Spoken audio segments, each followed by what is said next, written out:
नमस्कार, आपके साथ मैं हूं करुणा शंकर शर्मा और सबसे पहले इस वक्त की 25 बड़ी खबरें क्वेक 25 के जरिए। पप्पू यादव की जन अधिकार पार्टी का कांग्रेस में विलय होगा। आज शाम 4 बजे विलय का ऐलान होगा। पत्नी रंजीत रंजन पहले से कांग्रेस की नेता। एसपी की सहयोगी अपना दल का बड़ा फैसला, इंडिया से अलग चुनाव लड़ेगी पल्लवी पटेल की पार्टी। एसपी के टिकट पर चुनाव जीतकर आई हैं पल्लवी पटेल। दिल्ली में वरुण गांधी पर रामगोपाल यादव का बड़ा बयान, बोले बीजेपी ने वरुण का टिकट काटा तो हम कर सकते हैं विचार। बीजेपी सांसद वरुण गांधी को लेकर बोले अखिलेश यादव, वरुण गांधी से कोई संपर्क नहीं, स्वामी प्रसाद मौर्य से भी संपर्क नहीं, हमने कांग्रेस को समर्थन दिया। अशोक महतो ने लोकसभा टिकट के लिए की शादी, 16 साल छोटी पत्नी को मुंगेर से लड़ाना चाहते हैं चुनाव, ललन सिंह के खिलाफ लड़ेंगी चुनाव। हाजीपुर से चुनाव लड़ेंगे चिराग पासवान। एलजेपी की बैठक में इस बात का फैसला हुआ। पशुपति पारस के हाजीपुर से लड़ने पर बोले चिराग पासवान, हर चुनौती का सामना करने के लिए तैयार। बदायूं की घटना पर बोले अखिलेश यादव, एनकाउंटर से नाकामी को नहीं छुपाया जा सकता सरकार की तरफ से, पुलिस सतर्क रहती तो दोनों बच्चों की जान नहीं जाती। एसपी के बदायूं कांड वाले बयान पर गिरिराज सिंह का पलटवार, बोले जनाधार खिसकने के डर से समाजवादी पार्टी कर रही है बयानबाजी, आरोपियों के खिलाफ सख्त कार्रवाई कर रही है योगी सरकार। बदायूं डबल मर्डर मामले में बड़ा अपडेट, पुलिस ने आरोपियों के पिता और चाचा को पकड़ा है। बाबू और कयामुद्दीन को पुलिस ने हिरासत में लिया है। बदायूं मामले में पीड़ित परिवार की मांग, खून के बदले खून के नारे लगाए। आयुष आहान का हुआ अंतिम संस्कार में उमड़ी भारी भीड़। टीवी 9 से बातचीत में बोली आरोपी साजिद की पत्नी, साजिद से 8 दिन पहले हुई आखिरी बार बात, गर्भवती होने की बात को बताया गलत। चुनाव आयुक्तों की नियुक्ति केंद्र का सुप्रीम कोर्ट में हलफनामा, कहा कि कानून के मुताबिक चुनाव आयुक्तों की नियुक्ति की गई है। एडीआर की मांग आधारहीन है, आयुक्तों की नियुक्ति के खिलाफ याचिका को खारिज किया जाए। चुनाव से पहले अपनी ही पार्टी में अलग थलग पड़ गए हैं पशुपति पारस, 4 सांसदों ने भी साथ छोड़ दिया है। प्रिंस ने चिराग को बताया अपना अभिभावक। सीट बंटवारे पर टीवी 9 से बोले उपेंद्र कुशवाहा, हर दल चाहता है ज्यादा शेयर, अब सामूहिक फैसला हो चुका है, बिहार में एनडीए 40 सीटें जीतेगी। यह मोदी का विपक्ष पर तंज, राजनीति में भी कुछ लोगों को बार बार करना पड़ता है लॉन्च, तीसरे टर्म में देश को दुनिया की तीसरी बड़ी इकॉनमी बनाऊंगा। दिल्ली हाईकोर्ट ने पूछा केजरीवाल आखिर पेश क्यों नहीं हो रहे हैं, पेश होने में तभी तो पता चलेगा कि ईडी आखिर चाहती क्या है। 22 अप्रैल को अगली सुनवाई इस पूरे मामले पर। पटना में आरजेडी संसदीय बोर्ड की बैठक में फैसला, आरजेडी के सभी फैसले लेंगे लालू प्रसाद यादव, सभी फैसले लेने के लिए किए गए हैं अधिकृत। सोर्सेस के मुताबिक आज दिल्ली में महाराष्ट्र के महायुति नेताओं की बैठक है। सीएम शिंदे, फडणवीस, अजित पवार समेत पार्टी के अध्यक्ष हो सकते हैं शामिल। पंजाब के संगरूर में जहरीली शराब पीने से 4 लोगों की मौत हो गई, जांच में जुटी है पुलिस, शव को पोस्टमार्टम के लिए अस्पताल भेजा गया।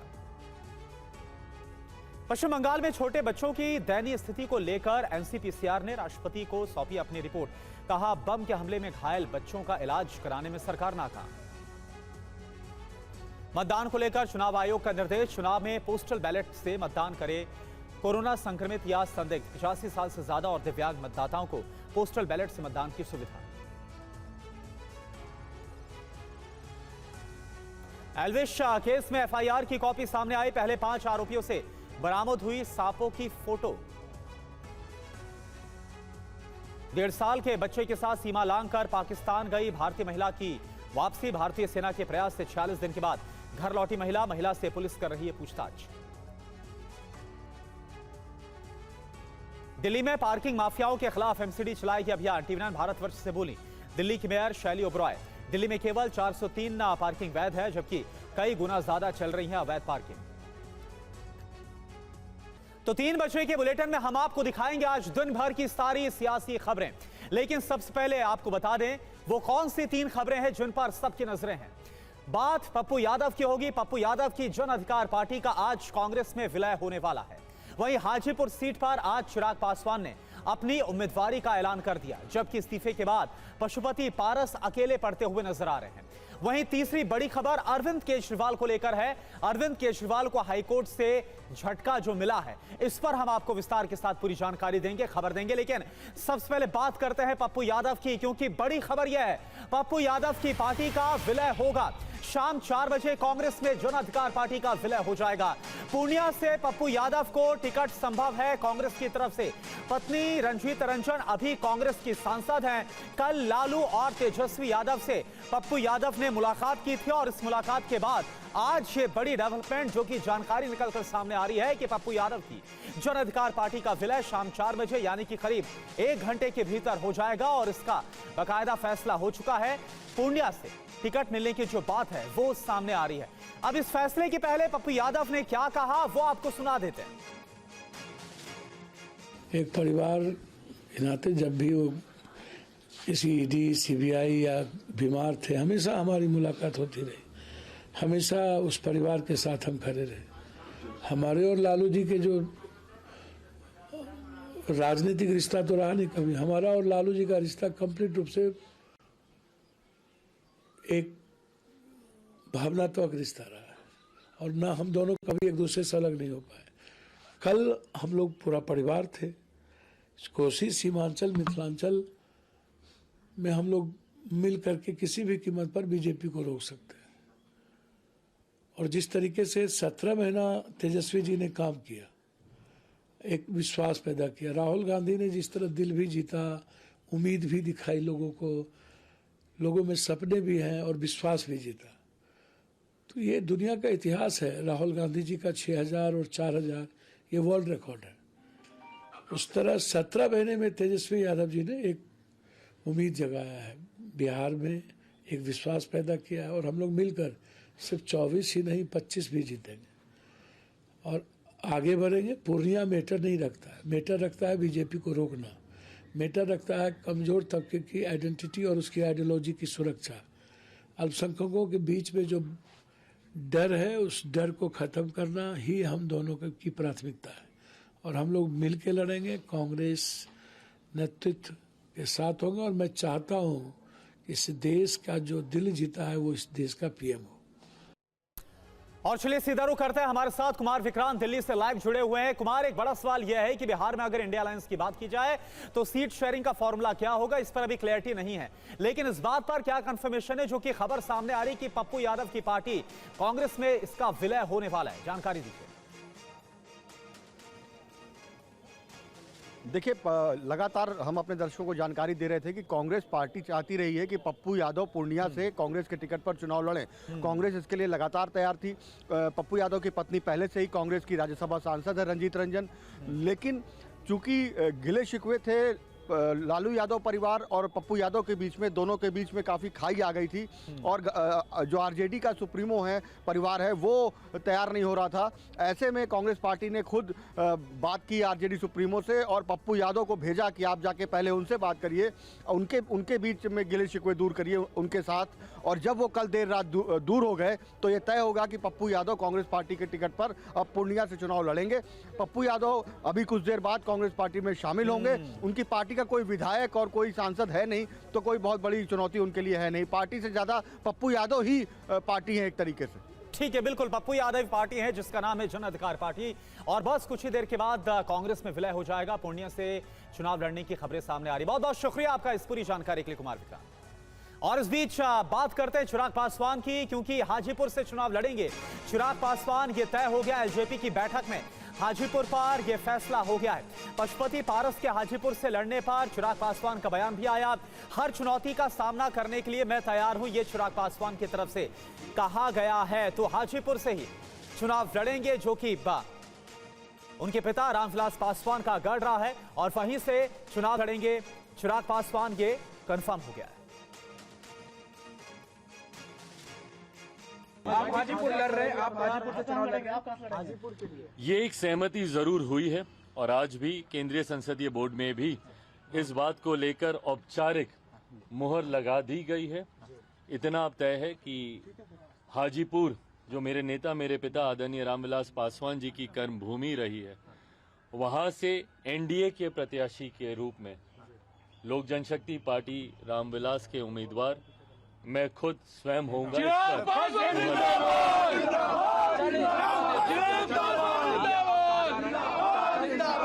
अब कहा जा रहा है कि वो आपके खिलाफ चुनाव लड़ेंगे हाजीपुर से, महागठबंधन से या कांग्रेस से पार्टी। भाई बिल्कुल स्वागत है। देखिए, मैंने हमेशा हर चुनौती का मैंने डट कर सामना किया। ना मैं किसी चुनौती से कभी घबराया, ना कठिन विपरीत परिस्थितियों में ना मैं कभी विचलित हुआ। ऐसे में इस चुनौती को भी मैं पूरी तरीके से स्वीकार करता हूँ। ये फैसला अंत में चाचा जी को ही लेना है। हमेशा उन्होंने कहा है कि अपने राजनीति में अपने अंतिम सांस तक वो प्रधानमंत्री जी के साथ रहेंगे, एनडीए के साथ रहेंगे। ये वादे, ये दावे वे करते आए हैं। ऐसे में क्या प्रधानमंत्री जी के 400 सीटों को जीतने का जो लक्ष्य है, क्या उसमें वह स्वयं रोड़ा बनेंगे? ये फैसला उन्हीं को ही करना है। पर हर चुनौती के लिए मैं तैयार हूं, इसमें मुझे कहीं कोई कठिनाई नहीं। तो जहां एक तरफ बिहार में एनडीए में जो एलजेपी है, चिराग पासवान, उसको 5 सीटें मिलने के बाद एक तरफ चिराग पासवान का यह ऐलान कि वो हाजीपुर से लड़ेंगे, वहीं पटना में अलग थलग पड़ गए पशुपति पारस, उनके चाचा प्रिंस पासवान ने चिराग पासवान से बात की है। प्रिंस ने चिराग पासवान को अपना अभिभावक बताया। 4 सांसदों ने भी पशुपति पारस का साथ छोड़ दिया है। पार्टी दफ्तर में कुछ नेताओं के साथ पारस की बैठक है। तो यह आपको बता दें कि पशुपति पारस अलग थलग पड़ गए हैं। तस्वीरें आपको दिखा रहे हैं एलजेपी दफ्तर में, जहां पशुपति पारस बैठक कर रहे हैं। वहां से संवाददाता रुपेश कुमार की एक रिपोर्ट आप देख लीजिए। एनडीए में सीटों का बंटवारा हो चुका है, वहीं इंडी अलायंस में सीटों के बंटवारे के लिए आज दिल्ली में कांग्रेस अलायंस कमेटी के जो चेयरमैन हैं मुकुल वासनिक, उनके आवास पर एक बड़ी बैठक हो रही है, जिसमें बिहार में इंडी गठबंधन के अलायंस का क्या चेहरा होगा, सीट शेयरिंग को लेकर के एक फाइनल अंतिम रूप देने की कोशिश होगी। थोड़ा इंतजार किया जा सकता है कि क्या मुकेश सहनी या फिर पशुपति कुमार पारस इंडी अलायंस में शामिल हो सकते हैं या फिर क्या संभावनाएं हैं। उन तमाम संभावनाओं को देखते हुए एक बैठक आज मुकुल वासनिक के आवास पर हो रही है और अंतिम रूप देने की कोशिश होगी। थोड़ा इंतजार किया जाएगा कि आरएलजेपी का क्या रुख होता है, क्या पशुपति कुमार पारस अपनी पार्टी का अलायंस करते हैं या फिर वो अकेले चुनाव लड़ने का निर्णय करते हैं। वहाँ भी बैठक हो रही है। अगर पटना में देखें तो पटना में भी यहाँ पर बैठक चल रही है। पशुपति कुमार पारस यहाँ मौजूद हैं, उनकी पार्टी के कई नेता यहाँ पर मौजूद हैं। लेकिन जब चाचा भतीजे के बीच टकराव शुरू हुआ, जब पार्टी का विभाजन हुआ, उस वक्त 5 सांसद थे पशुपति कुमार पारस के साथ और चिराग अलग थलग पड़ गए थे। लेकिन अगर आज आप देखें तो पशुपति कुमार पारस आज अकेले पड़े हुए हैं, अलग थलग एक तरह से कह सकते हैं कि उनके साथ ना तो दिल्ली में प्रेस कॉन्फ्रेंस में सूरजभान सिंह या फिर चंदन सिंह, वीणा देवी और महबूब अली कैसर चिराग पासवान से मुलाकात कर चुके हैं, वीणा देवी मुलाकात कर चुकी हैं और प्रिंस कुमार जो पशुपति पारस के भतीजे हैं वो भी ना तो प्रेस कॉन्फ्रेंस में मौजूद थे ना ही बैठक में। अब ये माना जा रहा है कि प्रिंस भी चिराग पासवान के साथ जा सकते हैं या चिराग अपने चचेरे भाई को मनाने की कोशिश कर रहे हैं। ऐसे में हालांकि क्या रणनीति होगी वो आज शाम तक खुलासा करने का दावा पशुपति कुमार पारस कर रहे हैं। अपनी पार्टी के नेताओं के साथ मंथन लगातार चल रहा है, लेकिन अभी कुछ भी कहने की स्थिति में नहीं है। शाम को पार्टी की कब बैठक होगी, कब प्रेस कॉन्फ्रेंस करेंगे। हालांकि टीवी9 भारतवर्ष ने लगातार पशुपति कुमार पारस से ये पूछने की कोशिश की कि क्या आप हाजीपुर से चुनाव लड़ेंगे, क्या इंडी गठबंधन में जाएंगे या फिर अकेले चुनाव लड़ेंगे। तमाम सवालों के जवाब यही थे कि शाम में हम प्रेस कॉन्फ्रेंस करेंगे या फिर अपने पत्ते हम शाम को खोलेंगे। लेकिन इस वक्त की अहम खबर यह है कि दिल्ली से पटना वापस आने के बाद से पशुपति कुमार पारस अलग थलग अकेले पड़े हुए हैं। और वहीं उपेंद्र कुशवाहा की बात की जाए तो एनडीए की सीट शेयरिंग में उपेंद्र कुशवाहा की पार्टी को भी 1 सीट मिली है और सीट बंटवारे पर टीवी9 से उपेंद्र कुशवाहा ने क्या कहा यह आपको बताएं। हर दल ज्यादा शेयर चाहता, उपेंद्र कुशवाहा की तरफ से बयान आया। अब सामूहिक फैसला हो चुका है। बिहार में एनडीए 40 सीटें जीतकर आ रही। उपेंद्र कुशवाहा का यह दावा। नीतीश कुमार से व्यक्तिगत संबंध काफी पुराने हैं।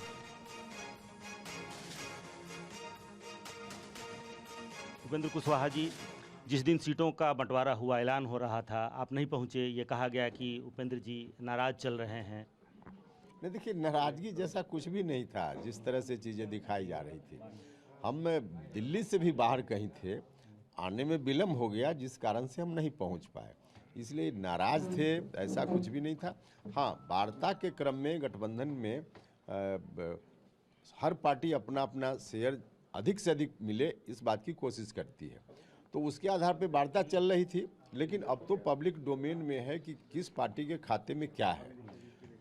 जो भी हुआ है वार्ता के क्रम में जो कुछ भी प्रक्रिया हो अलग विषय है, लेकिन डिसीजन के बाद यह पूरे तौर पे सब लोगों को मानना चाहिए और यही नियम कायदा भी है कि डिसीजन सभी पार्टियों का अब सामूहिक डिसीजन है। तो यह डिसीजन सामूहिक डिसीजन है, हमारा भी डिसीजन, बीजेपी का, जेडीयू का या बाकी और जो पार्टी है सबका सामूहिक डिसीजन है। अब इस डिसीजन को लेकर के जनता के बीच में जाना है और 40 में 40 एनडीए के खाते में कैसे हम लोग जीत कर दें, इस बात के लिए जो संकल्प पहले से है उसको पूरा करना। एक सीट जो मिली है काराकाट, वहाँ से आप चुनाव लड़ते रहे हैं, तो जाहिर सी बात है इस बार भी आप ही उम्मीदवार होंगे अपनी पार्टी के। अब देखिए, सारे सवालों का जवाब जो भविष्य में भी सवाल किया जा सकता है उसका जवाब अभी क्यों चाहते हैं आप? अच्छा, नीतीश कुमार को लेकर कोई असहजता की स्थिति, क्योंकि नीतीश कुमार यहाँ आए हैं, उसके पहले से आप एनडीए में थे, तो अब चुनाव लड़ने में कोई असहजता की स्थिति रहेगी क्या? भैया, नीतीश जी के साथ हम उपेंद्र कुशवाहा अगर असहज हो जाएगा तो दुनिया का कोई व्यक्ति सहज नहीं हो सकता है। व्यक्तिगत रूप से हम लोगों का संबंध इतना पुराना है। अब राजनीति में होता है, कभी घर में 5 सदस्यों का परिवार है, वहाँ भी कभी होता है। इसका मतलब असहज कोई परमानेंट या कोई उसको लेकर के आदमी गांठ बांध करके बैठा हुआ है, ऐसा परिवार में भी नहीं होता है। तो व्यक्तिगत संबंध उनसे हमारा हमेशा रहा है। तो इसको लेकर के कि अब चुनाव लड़ने में कोई असहजता होगी, बिल्कुल नहीं। उनको आने से हम तो जब आने की बात थी उसके पहले भी हम बार बार कह रहे थे कि नीतीश जी आ जाइए, तो हमने खुद ही कहा नीतीश जी आ गए हैं तो चुनाव हम सब लोग मिलजुल कर लड़ेंगे, इसमें असहजता जैसी कौन सी बात हो गई। अच्छा, कुछ इशूज थे उपेंद्र कुशवाहा जी के, कुछ चिराग पासवान के, तो चिराग पासवान और आप मान भी गए या फिर नाराज़गी न भी कहें तो अब चीज़ें ख़त्म हो गई। पशुपति कुमार पारस अगर एनडीए से बाहर जाते हैं तो एनडीए अलायंस पर या फिर चुनाव पर क्या असर पड़ेगा? देखिए, अब जहाँ तक बातचीत आ गई, यहाँ कौन कौन पार्टी एनडीए में है और किनके हिस्से क्या क्या है, अब सारी चीज़ें पब्लिक डोमेन में है। इसके आधार पे चुनाव में जाना है। बाकी किसी एक व्यक्ति को लेकर अब कोई टीका टिप्पणी की जाए इसकी आवश्यकता नहीं। आपने ऐलान भी कर लिया, वहाँ अभी चीज़ें फाइनल नहीं हो पा रही हैं। इंडी गठबंधन में बहुत सारे पेंचोखम हैं, पप्पू यादव आ गए, मुकेश सहनी आए या नहीं आए, तो बहुत सारे पेंचोखम उधर हैं, उधर तैयारी चल ही रही है। देखिए, यहाँ तो लक्ष्य एक है कि नरेंद्र मोदी जी को फिर से भारत का प्रधानमंत्री बनाना है और इस लक्ष्य को लेकर हम सभी काम कर रहे हैं। वहाँ कोई लक्ष्य नहीं है, वहाँ लक्ष्य है सब लोगों का अपना अपना स्वार्थ। तो जहाँ इतने स्वार्थी लोगों का जमावड़ा है, वहाँ सिर्फ उटव्वल की स्थिति सिर्फ आज नहीं अंतिम क्षण तक रहेगी। तो इसलिए ऐसा वहाँ है। कुछ भी एक्सरसाइज कर लें, उन लोगों को ही मालूम है कि चुनाव लड़ेंगे सिर्फ लड़ने के लिए, जीतने का तो कहीं दूर दूर तक कोई सवाल ही नहीं है कि उनके उम्मीदवार जीतें। और बात बिहार की सियासत की करते हैं। बिहार की सियासत और शादी से जुड़ी एक बड़ी अहम खबर है। जी हां, बात को ख्यात अपराधी के तौर पर पहचाने जाने वाले अशोक महतो की हम कर रहे हैं। तस्वीरें आप देखिए। दरअसल 62 साल की उम्र में अशोक महतो ने शादी कर ली। खुद से 16 साल छोटी लड़की अनिता से अशोक ने शादी की है। 48 घंटे के अंदर पूरा वैवाहिक कार्यक्रम संपन्न भी हो गया। शादी के बाद अशोक यादव पत्नी के साथ लालू यादव से मुलाकात करने पहुंचे। लालू यादव और राबड़ी का आशीर्वाद लिया।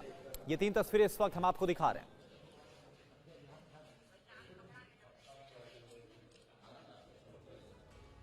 तो अशोक महतो ने आखिर ये शादी क्यों की, इसके पीछे की वजह भी हमने आपको बतलाई है और इस पर और डिटेल के साथ आपको बता दें कि आखिर क्यों अशोक महतो ने अपने से 16 साल छोटी जो लड़की है उससे शादी की। और ये तस्वीरें आपके सामने। शादी के बाद लालू प्रसाद यादव से, राबड़ी देवी से मुलाकात करने, आशीर्वाद लेने पहुंचे। लेकिन आपको ये बताएं, जैसा हम बता रहे थे आपको, कि अशोक महतो ने आखिर 62 साल की उम्र में शादी क्यों की है, ये फैसला क्यों लिया गया। दरअसल सजा की वजह से अशोक चुनाव नहीं लड़ सकते हैं। अशोक ने लालू प्रसाद यादव से चुनाव के लिए टिकट भी मांगा था। लालू ने यह कहा था कि शादी करो तभी टिकट दिया जाएगा। अशोक महतो ने लड़की की तलाश इसके बाद शुरू की। अशोक महतो ने 16 साल छोटी लड़की से शादी की। मुंगेर से पत्नी अनिता को चुनाव लड़ाना चाहते हैं अब अशोक। ललन सिंह के खिलाफ अनिता के लिए टिकट अशोक महतो मांग रहे हैं और यही वजह है कि अशोक महतो ने शादी की और वो भी सियासी वजह के लिए चुनाव वो लड़ाना चाहते हैं अपनी पत्नी जिनका नाम अनिता है। और रुपेश इस वक्त हमारे साथ जुड़े हुए हैं, उनका हम रुख करेंगे, लेकिन कौन है अशोक महतो ये भी आप जरा जान लीजिए। दरअसल कुख्यात अपराधी के तौर पर अशोक महतो की पहचान है। कई आपराधिक मामले दर्ज है अशोक महतो के खिलाफ। 17 साल से जेल में बंद रहे।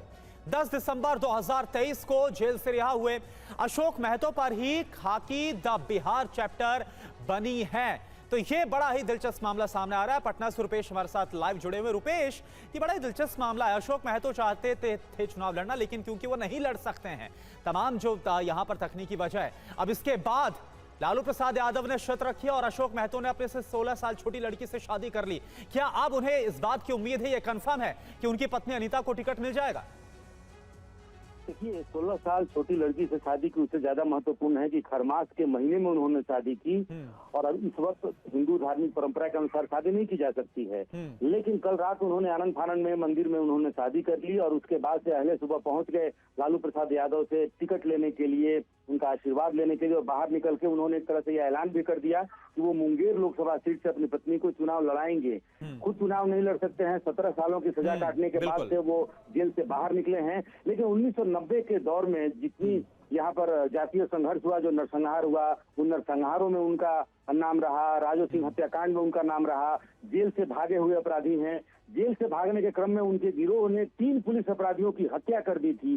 कई अन्य उनके ऊपर आरोप हैं, लिहाजा वो चुनाव नहीं लड़ सकते हैं। ऐसे में यह रास्ता निकाला गया क्योंकि वो जिस समाज से आते हैं उसका खासा प्रभाव है। मुंगेर लोकसभा में देखें तो कोयरी, कुर्मी, कुशवाहा और भूमिहार बहुल क्षेत्र है। और ऐसे में ललन सिंह के खिलाफ अगर ताल उनकी जाति का कोई उम्मीदवार लालू प्रसाद यादव ढूंढ रहे थे, ऐसे में ये रास्ता निकाला गया कि अगर अशोक महतो खुद चुनाव नहीं लड़ सकते हैं तो उनकी पत्नी अगर हो तो चुनाव लड़े। ऐसे में पत्नी की तलाश की गई, फिर शादी हुई और उसके बाद से शादी करने के बाद अपनी नवविवाहिता पत्नी को लेकर के और राबड़ी देवी के आवास पहुंच गए और बाहर निकलकर उन्होंने एक तरह से ऐलान कर दिया कि वो जेडीयू के अगर उम्मीदवार ललन सिंह होंगे तो उधर से आरजेडी के प्रत्याशी के रूप में कुख्यात अशोक महतो की पत्नी नवविवाहिता वो वहां पे चुनाव लड़ेंगी। तो इस तरीके से एक बार देखिए, जेडीयू में जब सिवान में चुनाव लड़ना था तो कविता देवी की से शादी। ठीक है, यानी रुपेश ये काफी हद तक जो उम्मीदवारी है उनकी पत्नी की अशोक महतो की वो काफी मजबूत नजर आती है और यही वजह है कि शादी भी आनंद फानन में अशोक महतो ने की। बहुत बहुत शुक्रिया आपका इस पूरी जानकारी के लिए। और चलिए अब बात करते हैं वरुण गांधी की। वरुण गांधी पर समाजवादी पार्टी के महासचिव रामगोपाल यादव का बड़ा बयान आया है। बीजेपी ने टिकट काटा तो हम विचार कर सकते हैं, रामगोपाल यादव की तरफ से कहा गया। अभी वरुण गांधी से बातचीत नहीं हो रही है। तो बीजेपी के सांसद वरुण गांधी को लेकर ये बड़ी बात, बड़ी खबर। वरुण गांधी समाजवादी पार्टी में शामिल हो सकते हैं? मेरी तो अभी फिरोज गांधी से कोई बात नहीं, लेकिन फिरोज गांधी को अगर टिकट बीजेपी काटेगी तब उस पर विचार होगा। और चलिए अगली खबर का रुख करते हैं। चुनाव आयुक्तों की नियुक्ति पर सुप्रीम कोर्ट में सुनवाई। केंद्र सरकार ने सुप्रीम कोर्ट में हलफनामा दाखिल किया है। नए कानून के तहत ही नियुक्तियां की गई है। केंद्र सरकार की तरफ से जवाब दाखिल किया गया। याचिका का मकसद राजनीतिक विवाद को खड़ा करना है। केंद्र सरकार की तरफ से यह भी कहा गया जवाब में, इस मामले में दायर सभी अर्जियां खारिज की जाए। केंद्र सरकार ने यह मांग की है। पीयूष पांडे हमारे साथ लाइव जुड़े सुप्रीम कोर्ट से। पीयूष, क्या क्या बातें केंद्र सरकार की तरफ से रखी गई है? जी करुणा, देखिए, केंद्र सरकार की ओर से कानून मंत्रालय ने इस मामले में जवाब दाखिल किया है कि और कहा है कि आयोग पूरी तरह से स्वायत्त निकाय है। इस मामले में जो नया कानून लाया गया था उस व्यवस्था के तहत 2 नई नियुक्तियां की गई हैं और उन पर कोई सवाल नहीं उठाया जा सकता, क्योंकि ये सीधे तौर पर कानून पर सवाल उठाया जाना होगा। और सुप्रीम कोर्ट ने जो फैसला दिया था उसमें भी ये कहा था जब तक कोई नई व्यवस्था नहीं आती है तब तक सुप्रीम कोर्ट के अनुसार फैसले में जो समिति नियुक्त की गई थी उसके आधार पर नियुक्तियां की जाएं। लेकिन इसके बाद नया कानून लाया गया और प्रधानमंत्री के नेतृत्व में 3 सदस्यीय समिति ये नियुक्तियां करती है, जिसमें लोकसभा में जो विपक्ष का नेता होता है या फिर सबसे बड़े दल का नेता और एक कैबिनेट मंत्री समिति में रहता है। और ये 2 नई नियुक्तियां उसी के तहत की गई हैं, समिति ने की हैं और इसमें कोई खामी नहीं है। ऐसी स्थिति में केंद्र सरकार की ओर से ये साफ कहा गया है कि अर्जियों को खारिज कर दिया जाए और इस मामले पर सुप्रीम कोर्ट कल सुनवाई करेगा। शुक्रिया आपका पीयूष इस पूरी जानकारी के लिए। और चलिए अब बात करते हैं अरविंद केजरीवाल की, क्योंकि दिल्ली हाईकोर्ट से अरविंद केजरीवाल को राहत नहीं मिली। ये बड़ी खबर है। हाईकोर्ट ने पूछा है केजरीवाल पेश आखिर क्यों नहीं हो रहे हैं। पेश होंगे तभी तो पता चलेगा कि आखिर ईडी क्या चाहती है। 22 अप्रैल को मामले में अब अगली सुनवाई होगी। हाईकोर्ट ने केजरीवाल से जवाब दाखिल करने के लिए कहा है। तो आपको बता दें, अभी तक ईडी की तरफ से न्यू एक्साइज पॉलिसी यानी कि नए शराब नीति को लेकर 9 समन और 1 जो समन है वो जल बोर्ड मामले को लेकर मिल चुका है।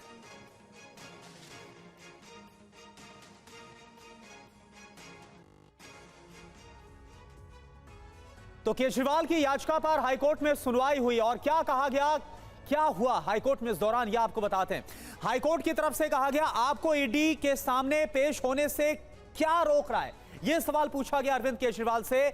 आपको बता दें कि 9 समन पर सभी सवालों के जवाब दिए हैं। यह केजरीवाल की तरफ से जो पक्ष है वो रखा गया और वहीं ईडी की तरफ से केजरीवाल की याचिका का विरोध किया गया है। और देखिए और क्या जानकारी सामने आ रही है। ईडी पहली बार पेश होने पर गिरफ्तार नहीं करती, क्योंकि आपने सुना होगा लगातार आम आदमी पार्टी के नेता यह बोल रहे हैं कि ईडी गिरफ्तार करना चाहती है, हम वर्चुअली जवाब देने के लिए तैयार हैं। यह केजरीवाल की तरफ से एक बार फिर से अपने पक्ष के तौर पर सामने बात रखी गई और केजरीवाल की याचिका सुनने योग्य ही नहीं है, यह ईडी की तरफ से कहा गया है। अगली बड़ी बात क्या हाईकोर्ट की तरफ से कही गई, ईडी कारण बताएगी तभी गिरफ्तार करेगी। केजरीवाल की तरफ से क्या कहा गया, हमको पेश होने में कोई भी दिक्कत नहीं है, लेकिन वही ईडी की तरफ से जो बात सामने आ रही वो क्या कि 2 नवंबर को पहली बार समन जारी हुआ था। और अगली बड़ी बात जो हाईकोर्ट की तरफ से कही गई, पूरे मामले पर आप जवाब दाखिल करें, इस पूरे मामले पर जवाब है वो दिया जाए। आम आदमी पार्टी की तरफ से केजरीवाल की तरफ से कहा गया गवाह या आरोपी के तौर पर बुलाए जा रहे हैं केजरीवाल। तो दरअसल ये कहा गया है कि क्या वो गवाह के तौर पर बुला लें या फिर आरोपी की तरफ से, यह अभी तक क्लियर नहीं है। ये यहां पर जवाब दिया गया। समन पर केजरीवाल पेश नहीं हो रहे हैं, ये ईडी की तरफ से हाईकोर्ट में कहा गया, क्योंकि 9 समन शराब घोटाले को लेकर और 1 समन जल बोर्ड के मामले को लेकर दिया जा चुका है। इधर दिल्ली से जितेंद्र भाटी की एक रिपोर्ट आपको दिखाते हैं इसी मामले को लेकर। दिल्ली की आबकारी मामले में कथित घोटाले की जांच कर रही ईडी के समन को अरविंद केजरीवाल ने दिल्ली हाई कोर्ट में चुनौती दी, जिस पर बुधवार को जस्टिस सुरेश कैत की कोर्ट में सुनवाई हुई। हालांकि सुनवाई के दौरान अरविंद केजरीवाल को कोर्ट की तरफ से कोई भी फौरी राहत नहीं दी गई। अभिषेक मनु सिंह भी अरविंद केजरीवाल की तरफ से पेश हुए थे, तो वहीं ईडी की तरफ से एएसजी एसवी राजू पेश हुए थे। अरविंद केजरीवाल की तरफ से कोर्ट में कहा गया कि उनकी तरफ से तमाम जो समन है उनको चुनौती दी जाती है। साथ ही साथ क्या पीएमएलए की किसी सेक्शन में किसी राजनीतिक दल को भी पार्टी बनाया जा सकता है, इसको लेकर भी बात रखी गई। तो ऐसे में ईडी की तरफ से कहा गया कि कई बार उनको समन भेजे गए और पहला समन जो है वो 2 नवंबर को भेजा, लेकिन अरविंद केजरीवाल हर बार कोई एक्सक्यूज देकर के सुनवाई के लिए पेश नहीं हुए। तो इस पर कोर्ट ने पूछा कि अरविंद केजरीवाल आखिर ईडी के सामने पेश क्यों नहीं हो रहे। इसका जवाब अभिषेक मनु सिंघवी ने देते हुए कहा कि उन्होंने हर समन का बाकायदा जवाब दिया है और साथ ही साथ में ईडी से ये भी पूछना चाहा है कि उन्हें किस हैसियत से जांच एजेंसी बुलाना चाहती है, मसलन आरोपी के तौर पर, गवाह के तौर पर, या फिर किस भूमिका के अंदर। तो इस पर कोर्ट ने कहा कि आप जब तक ईडी के सामने पेश नहीं होंगे तब तक कैसे पता चलेगा कि ईडी आपको क्यों बुलाना चाहती है। तो इस पर अरविंद केजरीवाल के जो वकील हैं उनकी तरफ से कहा गया कि ईडी उन्हें गिरफ्तार करना चाहती है और अगर वो ईडी के सामने पेश होते हैं तो उनकी गिरफ्तारी हो जाएगी। लेकिन यहाँ पर कोर्ट ने कहा कि अमूमन ऐसा नहीं देखा जाता, पहले और दूसरे समन पर ईडी इस तरीके से गिरफ्तार नहीं करती है। ऐसे में अभिषेक मनु सिंघवी ने उदाहरण देते हुए कहा कि आम आदमी पार्टी के जो दूसरे नेता है संजय सिंह, उनको कोई समन नहीं भेजा गया था, ईडी सीधा उनके घर पर जाती है और वहां पर उनकी गिरफ्तारी कर ली जाती है। तो ऐसे में अगर अरविंद केजरीवाल भी अगर जाते हैं ईडी के सामने तो उनकी गिरफ्तारी की आशंका पूरी है। इस पर कोर्ट ने पूछा कि क्या वो 21 मार्च के यानी कि कल के लिए जो समन है उस पर जाएंगे। तो यहाँ पर भी बताया गया कोर्ट को कि वो नहीं जाएंगे। और चलिए आगे बढ़ते हैं, खबर पश्चिम बंगाल से है। पश्चिम बंगाल में बाल संरक्षण पर एनसीपीसीआर की रिपोर्ट सामने आई है। बाल अधिकारों की अनदेखी कर रही है ममता सरकार। पश्चिम बंगाल में चाइल्ड ट्रैफिकिंग काफी गंभीर मामला है। एनसीपीसीआर की रिपोर्ट में कहा गया है, एनसीपीसीआर ने राष्ट्रपति को अपनी रिपोर्ट सौंप दी है। पश्चिम बंगाल में जुवेनाइल जस्टिस एक्ट का पालन भी नहीं हो रहा। राष्ट्रपति को आपने पूरी रिपोर्ट दी है, क्या कुछ खास बातें हैं पश्चिम बंगाल में, अगर खास तौर पर बच्चों के शोषण की बात करें? देखिए, पश्चिम बंगाल सरकार खुद बच्चों के शोषण में शामिल है। भारत की संसद ने जो कानून बच्चों के अधिकारों के संरक्षण के लिए बनाए हैं, पश्चिम बंगाल की राज्य सरकार स्वयं ही उन कानूनों का उल्लंघन कर रही है। ऐसे मल्टीपल इंस्टेंसेस हमारे सामने आए। मसलन हमने पॉक्सो के मामलों में देखा कि जहां नाबालिग लड़कियों का सेक्सुअल अब्यूज़ हुआ, रेप हुआ, मर्डर हुआ, ऐसे मल्टीपल केसेस में वहाँ की मुख्यमंत्री स्वयं ये स्टेटमेंट जारी कर चुकी हैं कि ये लड़कियां तो अफेयर में थीं, इस कारण ऐसा हुआ। मतलब बच्चों की मरने के बाद भी डिग्निटी के साथ इस तरीके का खिलवाड़ अगर कोई मुख्यमंत्री कर रहा हो तो ये माननीय राष्ट्रपति महोदया को जानना जरूरी था। खबर पश्चिम बंगाल से ही है, जहां कोलकाता में आयकर विभाग का बड़ा एक्शन देखने को मिला। टीएमसी नेता स्वरूप विश्वास के ठिकानों पर रेड की गई है। अलीपुर के दफ्तर पर भी आईटी की छापेमारी हुई है। आय से अधिक संपत्ति रखने के आरोप में यह रेड की गई है। बिजली मंत्री अरूप विश्वास के भाई है स्वरूप। तो आईटी विभाग की यानी इनकम टैक्स विभाग की यह बड़ी कार्रवाई, कोलकाता में आयकर विभाग का यह बड़ा एक्शन हुआ है। टीएमसी नेता स्वरूप विश्वास के ठिकानों पर रेड डाली गई है। अलीपुर के दफ्तर पर भी आईटी ने रेड मारी है। और चलिए अब बात करते हैं यूट्यूबर एल्विश यादव की। रेव पार्टियों में सांप और उसके जहर की तस्करी के केस में यूट्यूबर एल्विश यादव की गिरफ्तारी हो चुकी है। एल्विश ने पूछताछ में कई खुलासे किए हैं। अब पुलिस ने एल्विश के फोन से भी कई अहम सुराग हासिल किए हैं। अब बड़ी खबर क्या आ रही है आप जानिए। एल्विश यादव के फोन से कई राज निकले हैं। एल्विश यादव के फोन पर टिकी है पूरे मामले की जांच। पुलिस को व्हाट्सएप से कई पार्टी ग्रुप्स की जानकारियां हासिल हुई हैं। चैट्स डिकोड करने में जुटी है अब नोएडा पुलिस।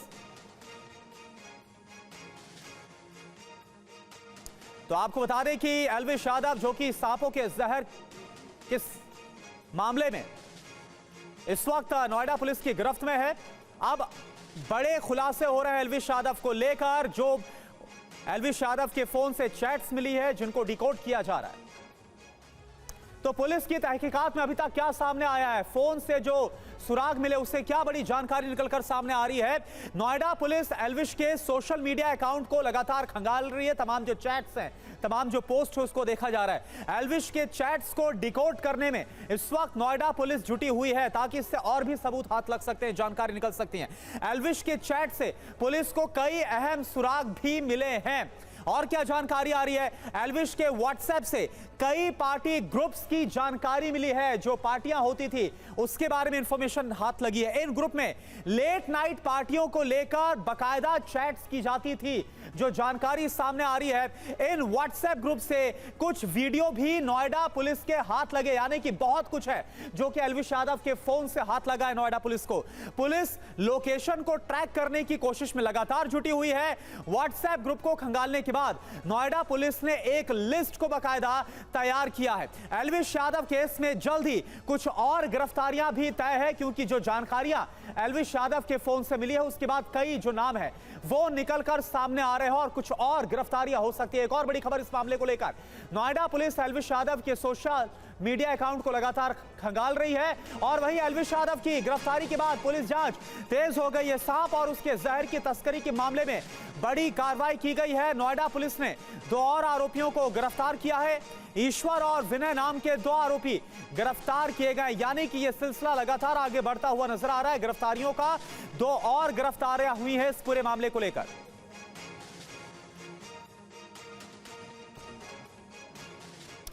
और अभी तक इस पूरे मामले की बात की जाए तो 7 गिरफ्तारियां हो चुकी है। संवाददाता अभिजीत ठाकुर की रिपोर्ट आपको दिखाते हैं।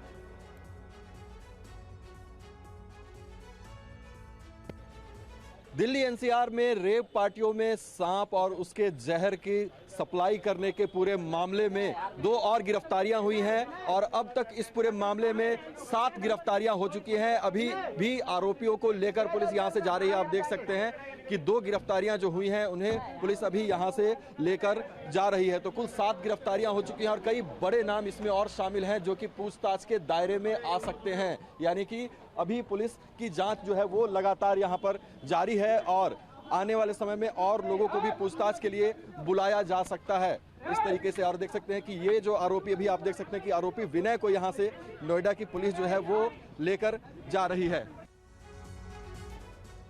एल्विश यादव की गिरफ्तारी और पुलिस की अभी तक की कार्रवाई पर नोएडा के डीसीपी विद्यासागर मिश्रा ने टीवी 9 भारतवर्ष के कैमरे पर क्या कहा, यह भी आपको सुनाते हैं। दिल्ली एनसीआर में रेप पार्टियों में सांप और उसके जहर को सप्लाई करने के मामले में 2 और गिरफ्तारियां हुई हैं आज, और उसी पर बातचीत करने के लिए हमारे साथ डीसीपी मौजूद हैं। सर, क्या अपडेट है अभी तक इस पूरे केस में, कितनी गिरफ्तारियां टोटल हो चुकी हैं? देखिए, इस प्रकरण में आज 2 लोगों को गिरफ्तार किया जा चुका है। पूर्व में भी गिरफ्तारियां हो चुकी हैं और जिन लोगों की आज गिरफ्तारी हुई है, साक्ष्य संकलन के क्रम में उनकी संलिप्तता के आधार पर गिरफ्तार कर आज माननीय न्यायालय के समक्ष प्रस्तुत किया जा रहा है। 7 लोगों की गिरफ्तारी हो चुकी है, लेकिन इस बात की भी चर्चा है कि कई बड़े नाम भी हैं पुलिस की नजर में और उनके ऊपर भी जांच लगातार चल रही है। क्या इसमें जो हरियाणवी सिंगर है फाजिलपुरिया, उनका भी नाम आ रहा है, उनको भी क्या आपने नोटिस दिया है या फिर पूछताछ के लिए संपर्क किया है? अभी नोटिस नहीं दिया गया, साक्ष्य संकलन की कार्रवाई प्रचलित है और जिनकी भी साक्ष्य के क्रम में संलिप्तता पाई जाएगी उनके विरुद्ध कार्रवाई भी की जाएगी। और चलिए बात करते बदायूं मामले की, जहां पर 2 मासूमों की हत्या की गई और इस पर बड़ी खबर आ रही है। बदायूं मर्डर केस पर अखिलेश यादव का बड़ा बयान सामने आ गया। कानून व्यवस्था के मोर्चे पर योगी सरकार नाकाम है। अखिलेश यादव की तरफ से यह निशाना साधा गया है योगी सरकार पर कानून व्यवस्था को लेकर। यूपी में डायल 100 की व्यवस्था पूरी तरह से फेल है। कानून व्यवस्था वाला विभाग है, law and order, zero tolerance. क्या कल की घटना ने साबित नहीं कर दिया कि जीरो टॉलरेंस वालों की पॉलिसी जीरो हो गई?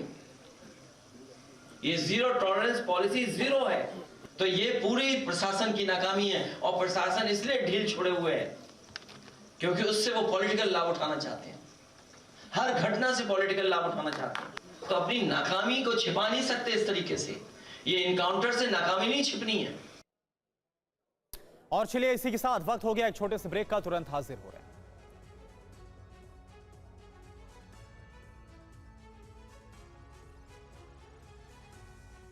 और देखिए इस बीच एक और बड़ी खबर आ रही है। पीएम मोदी ने पुतिन से बात की है। राष्ट्रपति चुनाव में व्लादिमीर पुतिन की जीत पर मोदी ने उन्हें बधाई दी है। रणनीतिक साझेदारी बढ़ाने पर हम काम करेंगे। 5वीं बार व्लादिमीर पुतिन बने हैं रूस के राष्ट्रपति। मनीष झा इस वक्त हमारे साथ जुड़े पूरी जानकारी के साथ। मनीष, व्लादिमीर पुतिन और प्रधानमंत्री मोदी की दोस्ती कैसी है सब जानते हैं, लेकिन इस बातचीत को कैसे देखा जाए जहां पर और भी साझेदारी को बढ़ाने की बात कही गई है?